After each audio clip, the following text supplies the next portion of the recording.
Thank you very much, Ian. Good morning, ladies and gentlemen. Bonjour, monsieur, dame. It's great. It's just great to be back here at CANSEC with all of you again. Welcome to Ottawa, my hometown. This is also my electoral district. So I'm looking for voters, if anybody has any intention of moving to Canada or to Ottawa. You know, when many of us met last year, there was a clear recognition that Canada needed to move faster.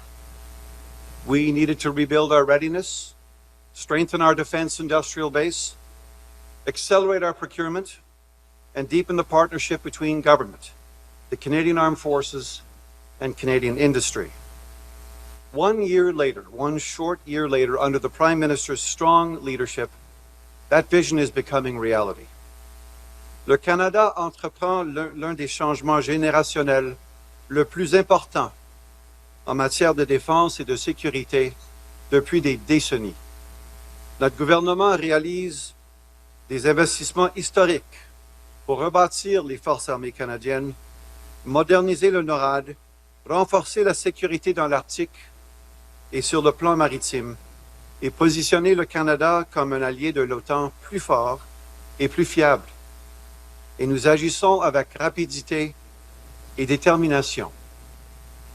To the innovators, the workers, the engineers, the manufacturers, the researchers, the entrepreneurs, the operators, and the industry leaders in this room, thank you. We cannot do this without you. The work happening here matters deeply to Canada. Every capability built, every technology developed, every investment made. When you look around the room today, you can feel the momentum. Canada's moving, Canada is rebuilding, and Canada's stepping forward with renewed confidence and purpose. Because our government understands something rudimentary, something fundamental. A stronger Canada requires stronger national defense. And stronger national defense requires a strong Canadian industrial base.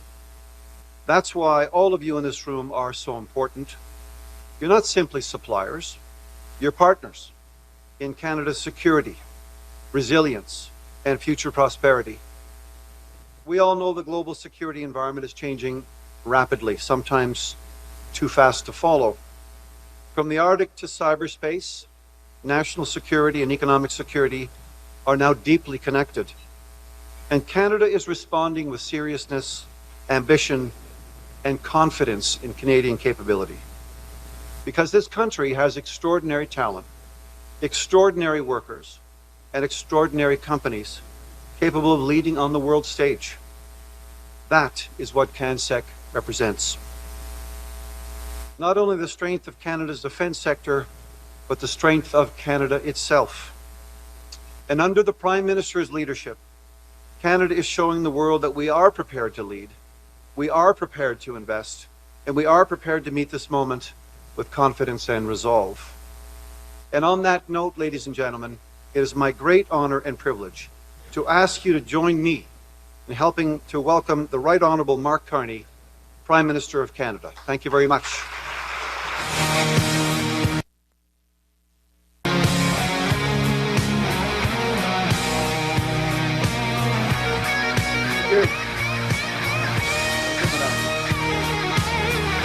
Thank you very much.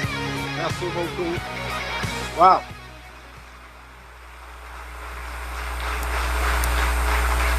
Funny, I'm the first Canadian Prime Minister to speak at CANSEC. I don't know why the other ones didn't come. This is fantastic. What a great way to start the morning. Thank you, David, Minister McGuinty, for your leadership. Secretary of State Fuhr, for your leadership.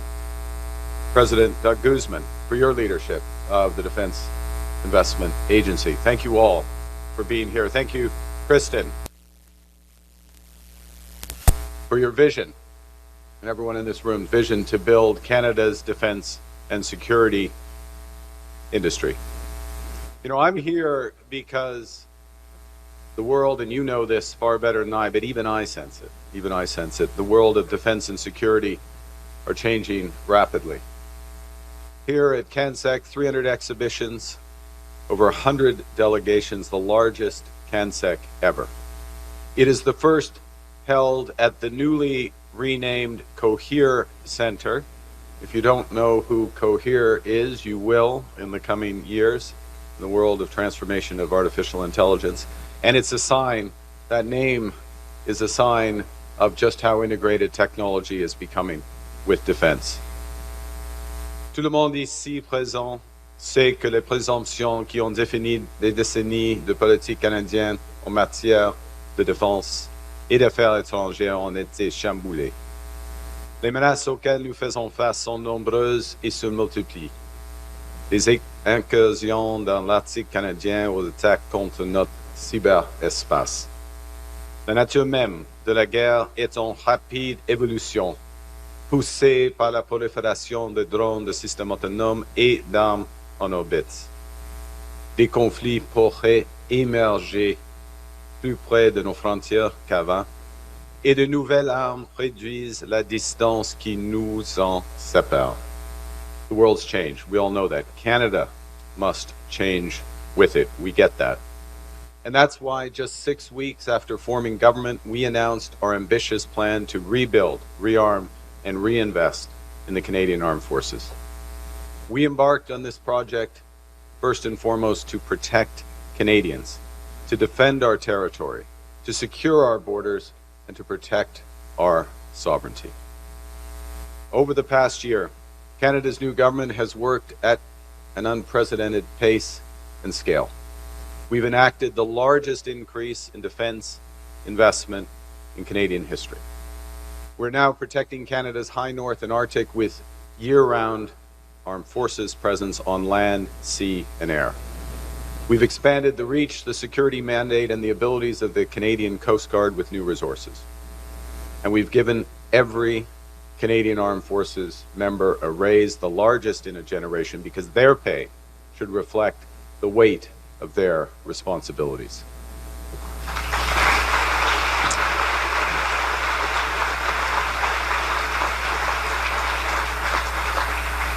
These things have an impact already.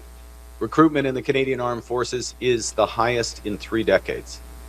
Canada has achieved NATO's 2% GDP defense expenditure target half a decade ahead of the original schedule. I have to say, for the first time since the fall of the Berlin Wall. I don't know if that's an accomplishment or an admission, but we're there. We are working towards NATO's 3.5% of GDP in 2035 defense expenditure target through major new investments in strategic capabilities, including a modernized submarine fleet and one of the world's largest fleets of icebreakers to strengthen our defense of the Arctic. We are already meeting NATO's 1.5% target for critical defense infrastructure, from upgraded ports, airports, air bases, to new northern operational support hubs to deter threats in the north. And our fiscal framework, our budget, has already provisioned to achieve 4% of GDP in total defense spending by the end of this decade, ahead of NATO's timetable. We will make additional provisions to achieve that 5% NATO target, the 2035 target, at or ahead of schedule. La première mission du gouvernement fédéral est d'assurer la protection des Canadiens et Canadiennes.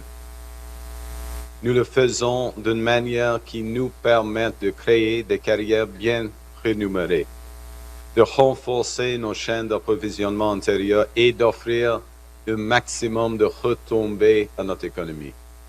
C'est pourquoi nous avons lancé d'importantes mesures pour adapter notre système d'approvisionnement en matière de défense et favoriser une construction à grande échelle qui soit rapide, souple et efficace. Nous avons lancé l'Agence de l'investissement pour la défense afin de simplifier le processus d'approvisionnement pour en faire un seul processus centralisé qui réduit les dédoublements d'approbation et les formalités administratives. Now,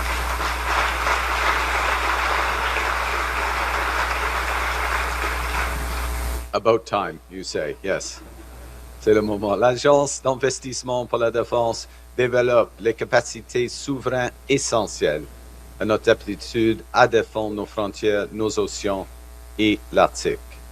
Et elle contribue à garantir que chaque dollar dépensé maximise les carrières, les industries et les retombées économiques au Canada.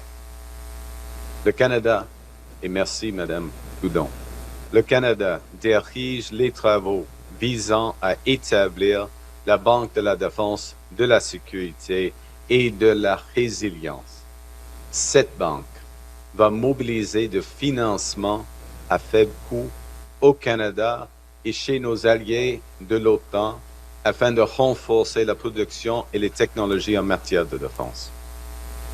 In February, we announced, as the Minister mentioned, I think you all know, we announced Canada's first ever defense industrial strategy, a bold plan to get our armed forces what they need, when they need it, a plan to scale Canadian defense companies and to put $500 billion to work in strategic sectors of our economy. The framework is simple: build, partner, buy. We are focused first on building in Canada, directing procurement to Canadian firms where we have those sovereign capabilities. Where we can't build alone, we're partnering with like-minded allies, attracting investment, transferring IP, and integrating supply chains so more public dollars flow back to Canada. And to that end, this year, Canada became the first non-European country to join the EU's Safe Defence Procurement Initiative.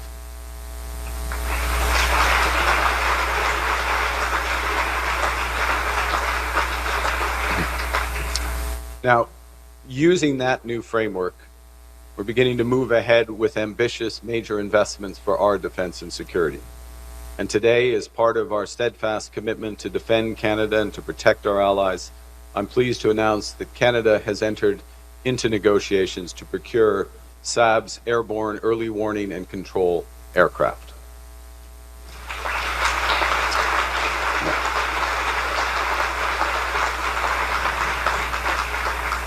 With its suite of advanced sensors and mission systems, Saab's GlobalEye will be a key resource for Canadian Armed Forces to detect and deter threats across the Arctic. The GlobalEyes, better get the branding right. GlobalEye's airborne, we'll check the contract, make sure we've got the right. That's why we have Guzman and Fuhrer on the case. The GlobalEye's airborne surveillance capability can track objects and signals up to 650 kilometers away. And they'll share in real time that information with the Canadian forces and our allies. At the heart of the GlobalEye system is the Canadian-made Bombardier Global 6500, an aircraft that includes 20% US content, which gives a sense of just how integrated these defense systems are. Saab and Bombardier's expertise is transforming a modern jet into a cutting-edge surveillance aircraft with altitudes of over 30,000 feet. The GlobalEye partnership will establish Canadian-based production capability, including aircraft conversion and missionization, engineering collaboration, R&D, and potential participation in radar component production, positioning Canada as an integral part of the GlobalEye global supply chain. En tout, ce seront plus de 3000 emplois qui seront soutenus dans le secteur aérospatial canadien. Et pas moins du tiers de la flotte prévue d'appareils GlobalEye sera produit au Canada au cours des 15 prochaines années. Cela représente au moins 40 appareils, y compris les commandes à l'exportation pour les alliés construits par les travailleurs canadiens. At least 40 aircraft. The Saab GlobalEye combines airborne early warning and control with long-range air, sea, and land surveillance in real time, as I said, in a single platform. It's advanced, it's available, and operational. It's one of a kind. This is an example of Canada's defense industrial strategy in action. It builds Canadian strategic autonomy, creates Canadian jobs, and reinforces Canada's position as a global leader. And it's the product of choice for many of our partners, including France, Sweden, the UAE, and more to come. A strong, resilient defense industry requires a fundamental rethinking of our approval and production timelines, our meaning the government's. And that's why today I'm also announcing a series of measures to improve our defense industry partnerships. And in doing so, we're fulfilling commitments we made when we launched that defense industrial strategy a few months ago in February. The first thing, we are transforming our industrial technological benefits policy. We're directing investments towards the areas that most matter for Canadian competitiveness. So foreign contractors that secure Canadian defense contracts will now have stronger incentives to subcontract to Canadian firms and invest in our supply chains. Said another way, they will get more credit for doing so. We're cutting red tape with a new 90-day approval standard, so companies, especially small businesses, get faster and more predictable decisions. We're introducing something called the Strategic Investment Transaction. And this is a new crediting system for high-value investments, such as building or expanding a Canadian facility, funding R&D in Canada, or transferring IP to a Canadian company. In short, we're going to reward those investments that build lasting defense capacity and industrial capacity in Canada. With this new ITB policy, we're making it more valuable to work with Canadian companies by treating those that have at least 70% Canadian content value as if they had 100% Canadian content value, the so-called Canada Boost. The second thing we're going to do is launch a new strategic partnerships framework so companies can work more closely with government to build the sovereign capabilities that the Canadian forces need.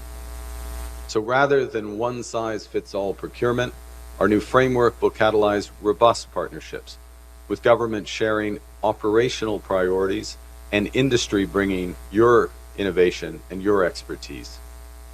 Companies designated as strategic partners will invest in Canadian R&D, grow our domestic supply chains, hire a Canadian workforce. And in return, you can rely on government to be an anchor customer, accelerating approvals and supporting your exports. S'y retrouver parmi les programmes du gouvernement fédéral peut s'avérer difficile, en particulier pour les PME qui font leur premier pas dans le secteur de la défense. C'est pourquoi notre troisième mesure consiste à créer un nouveau service d'orientation qui va nous permettre d'aider les entreprises canadiennes à accéder au soutien dont elles ont besoin pour assurer leur croissance et soutenir la concurrence des marchés de la défense et de double emploi comme l'intelligence artificielle, les technologies quantiques et la fabrication de pointe. Ce service fera le pont entre les entreprises et les programmes fédéraux adaptés à leurs besoins, partenaires provinciaux et possibilités d'exportation et du personnel spécialisé sera intégré à même les associations de l'industrie. Ainsi, les entreprises vont recevoir un service personnalisé. Nous ne nous perdrons plus les détails administratifs et surtout, le gouvernement pourra répondre plus vite aux demandes. All of that says concierge service for our companies. Finally, to ensure the partnership between government and defense industry remains in sync, we will be establishing a new Defense Advisory Forum. That will be comprised of senior industry executives drawn from across our 10 identified sovereign capability areas and from every region of the country. They will advise government on how to best grow our defense industrial base, our investment needs, and they will identify barriers to that growth. The forum will be co-chaired by the Minister of National Defense and the Secretary of State for defense procurement. Together, all these measures will help ensure that our defense industry can build bigger and can build faster. We're moving from an approach, a regulatory approach that has to be said that checks boxes, that used to check boxes. We're moving to one that builds our industrial base, our defense industrial base, with speed and at scale. And we're just getting started. We've committed to doubling our defense expenditure by the end of this decade. Over the next 10 years, Canada will invest $180 billion directly in defense procurement, $290 billion in defense and security-related infrastructure, and we expect to create an additional over $125 billion in downstream economic benefits. We will boost government investment in defense-related research and development by almost 85%, and we plan to increase our defense sector revenues by over 220%, our defense exports by 50%, and to create 125,000 new jobs in the sector.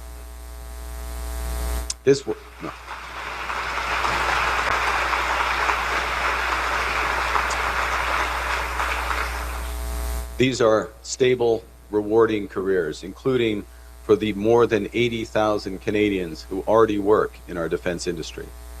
It extends from engineering and compute to the skilled trades. De nos jours, pour protéger notre souveraineté, la défense conventionnelle ne suffit pas.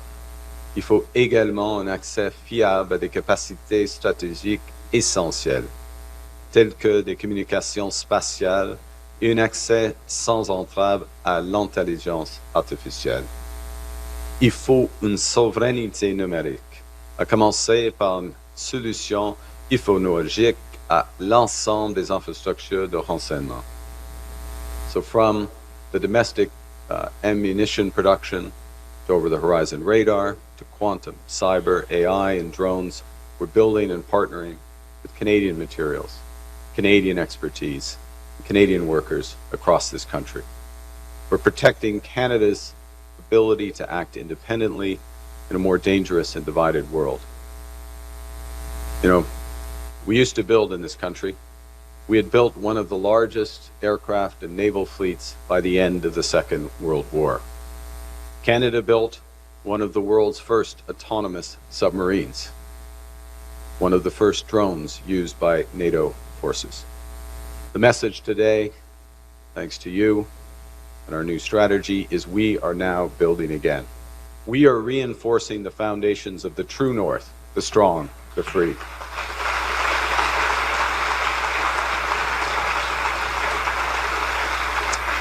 And going forward, Canada will be defined not only by the strength of our values, but also the value of our strength. Thanks to you. Thank you very much. Merci beaucoup.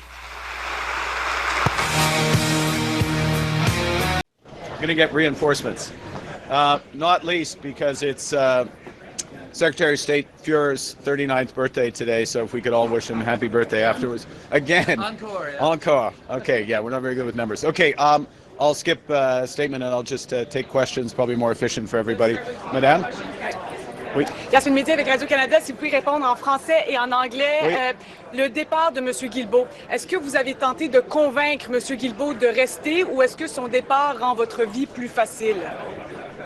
Non, premièrement, je voudrais remercier M. Guilbeault pour ses contributions innombrables pour les citoyens de sa circonscription Ville-Sainte-Marie, pour le Canada, pour le gouvernement, le cabinet, pour moi-même, beaucoup de contributions en ce qui concerne plusieurs sujets, l'héritage canadien, le patrimoine canadien, l'environnement, la lutte contre le changement climatique et d'autres. Premièrement. Mais c'est la vie. Il y a une fin de tous les aspects d'une carrière pour tous les gens, moi inclus. Alors c'est le moment pour lui. Je comprends bien sa décision et je souhaite le bonheur à lui et à sa famille. Est-ce que vous avez essayé de le retenir? Oui, on a eu des discussions pendant tout le temps, plusieurs sujets. Je sais depuis depuis quelques mois que c'est une possibilité. Alors, mais c'est sa décision et c'est normal. Il y a des députés dans le Parlement de tous les partis. M. Boulris, par exemple, de MPRD, qui prend des décisions pour diverses raisons. In English, first and foremost, what I want to do is thank Mr. Steven Guilbeault, for his many contributions, for the members of his riding, first and foremost, a dedicated MP for Ville Saint-Marie for these years, for the people of Canada, for the government, for the cabinet, for myself and his vice. We've worked together. We worked together when I was UN Special Representative on climate action and finance as well. So we worked together closely in a variety of areas, and I've always enjoyed working with him. And then, in terms of the follow-up questions, of course, it's for him to make decisions about his career and the next stage of career. All aspects of all our careers, even journalists, even prime ministers, get to a point where things change and people make decisions. And I very much respect that. And as I say, I've enjoyed it, and I wish him all the best. And I'm sure in some way, shape, or form, we'll have an opportunity to continue to work together on issues of interest. Madame.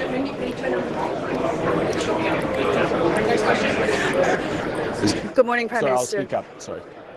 Does the visit of China's Foreign Minister Wang Yi later this week pave the way for a visit by President Xi Jinping? And you've said previously that there are guardrails in place in Canada against foreign interference, yet your government has not released publicly the RCMP MOU signed with Chinese police. Why is that?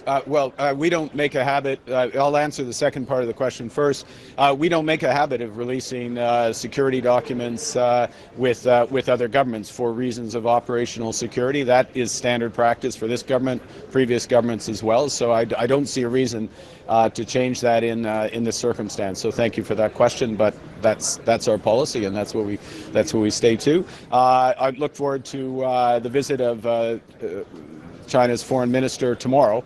I will have a chance to meet with him. It'll be a valuable exchange of views, and I appreciate his arrival. Thank you. Yeah, Prime Minister, I'm hoping you can clarify some remarks that you made after the scrum on Monday. When you were leaving the press conference, you spoke with Minister Robertson, and I want to read what you set out. What are you doing? This is stupid. You've got an off-ramp. Take it.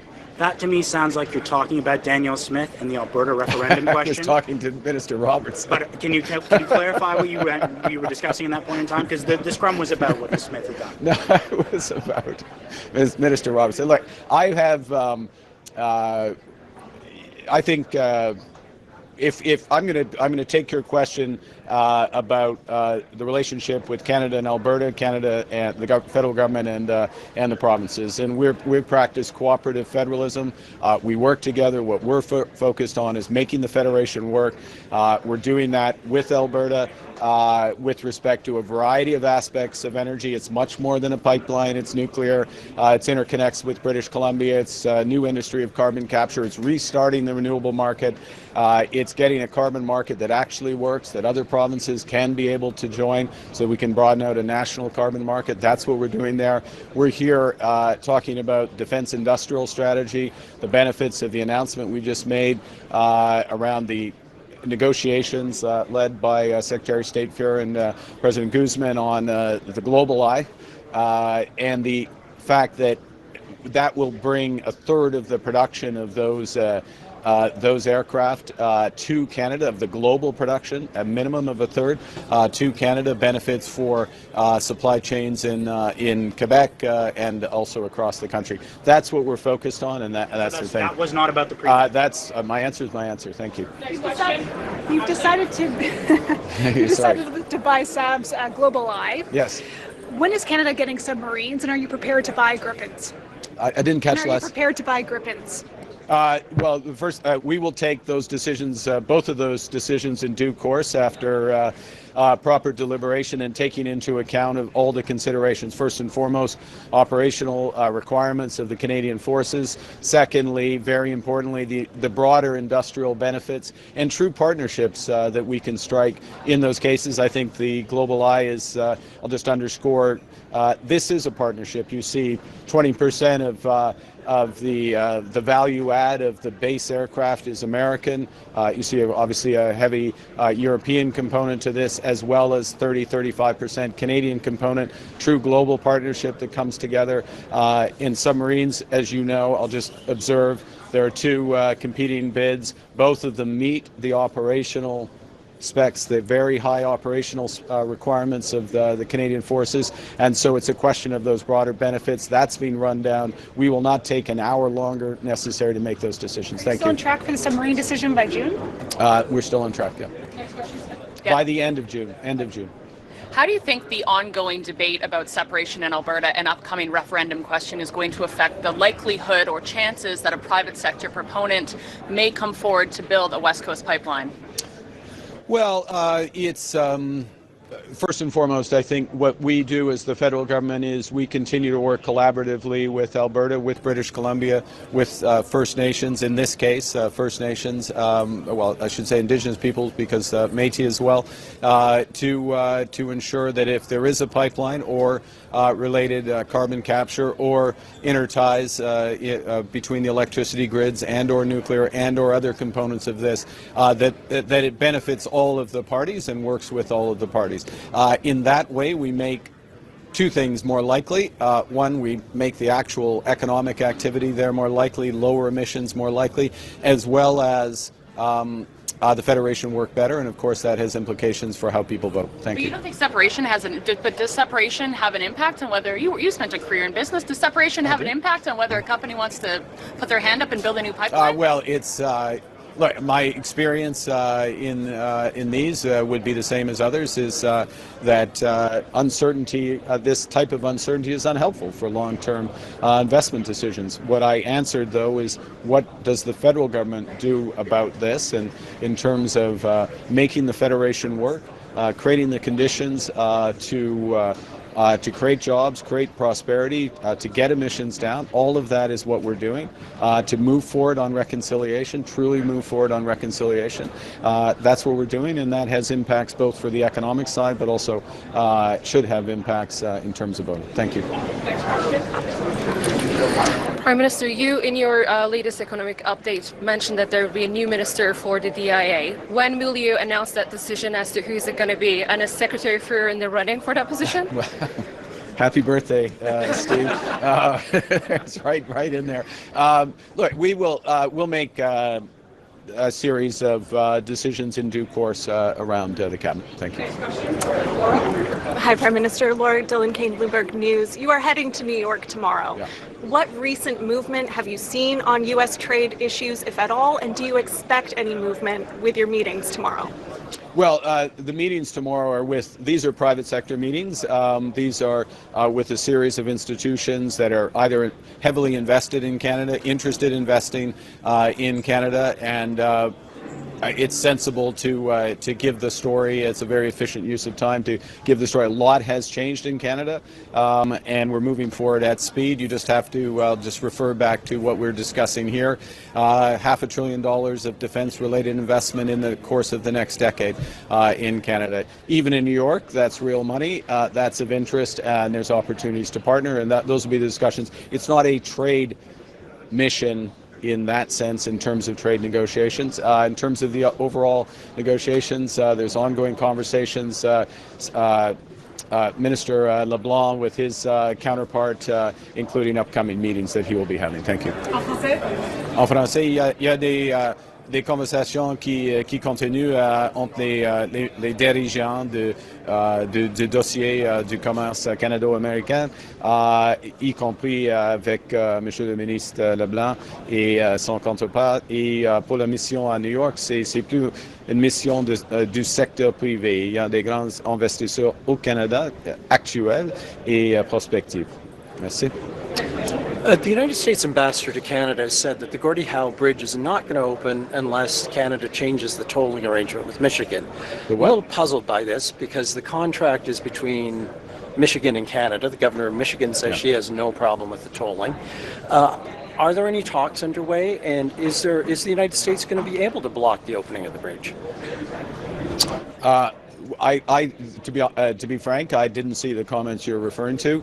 You're right, and the arrangement is between Michigan and Canada. I would remind that Canada paid for the bridge. Canada built the bridge jointly with American contractors, American workers, American materials. It is a great asset for both countries. There are discussions at the ambassadorial level around the bridge, and Canada's going to be ready to open the bridge, and we look forward to millions and millions of Canadians and Americans and people from third countries going across it over the coming decades. Thank you. Is there any concern, though, that the administration can block that opening? I'll bet. We'll take two more from Canadian. Hi. You talk a lot today about GDP targets and defense spending, but how can you ensure that the defense spending will result in long-term economic growth? Yeah, thank you for that question, because that's one of the core elements of the defense industrial strategy. The point is that we can set out, and this is one of the distinctions we've tried to make. So what I said today, which is new news, but had already been done, we just hadn't revealed that we had embedded in, when I say in the fiscal framework, it means that getting to that 4% of GDP by the end of this decade, which is on the track to the 5% by 2035. It's more than on the track. That's already provisioned for.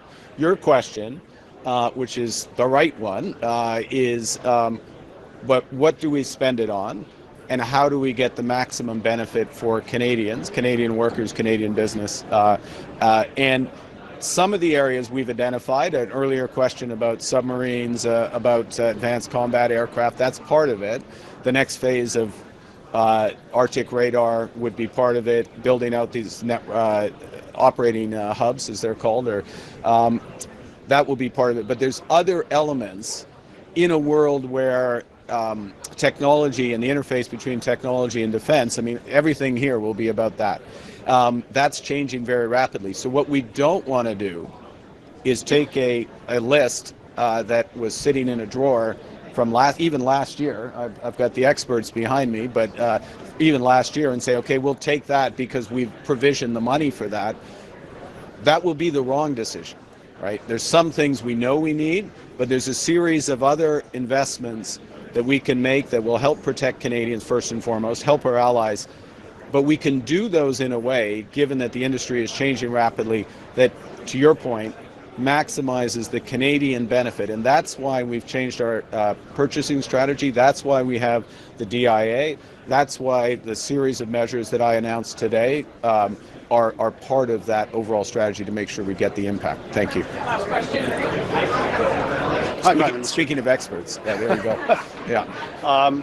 You said earlier that the submarines, both bids, meet the Navy's high-level requirements. Yeah. So what is going to be the deciding factor for you?